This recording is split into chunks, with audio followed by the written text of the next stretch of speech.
నిజామాబాద్ జిల్లా municipality corporation రిజర్వేషన్ల కేటాయింపులో బంజారా సమాజానికి అన్యాయం జరిగిందని ఆరోపిస్తూ బంజారా సంఘాల ఆధ్వర్యంలో అదనపు కలెక్టర్ కిరణ్ కుమార్ కు వినతి పత్రం అందజేశారు.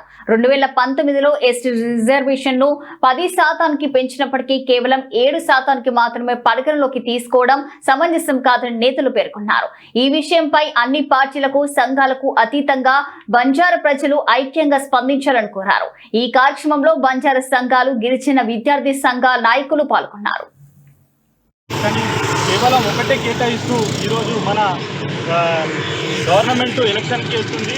ఆ ఒక్క కేటాయించడం వల్ల మన బంజారాలకు తీరని అన్యాయం జరుగుతుంది. ప్రభుత్వం ఇప్పటికైనా మేల్కొని ఏ ఒక్క మంత్రి పదవి లేదు, ఏ ఒక్క గిరిజనులకు ఎక్కడ కూడా సముచిత స్థానం లేదు.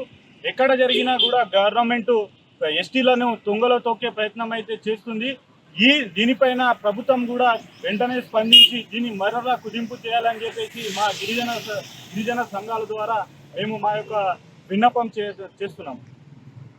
నిన్న మన తెలంగాణ రాష్ట్ర ప్రభుత్వము మున్సిపాలిటీ మన రిజర్వేషన్ని ఖరారు చేయడం జరిగింది.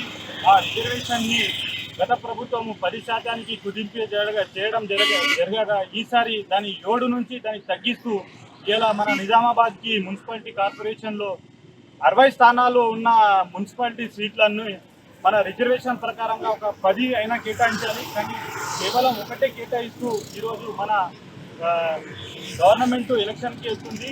ఆ ఒక్క కేటాయించడం వల్ల మన బంజారాలకు తీరని అన్యాయం జరుగుతుంది. ప్రభుత్వం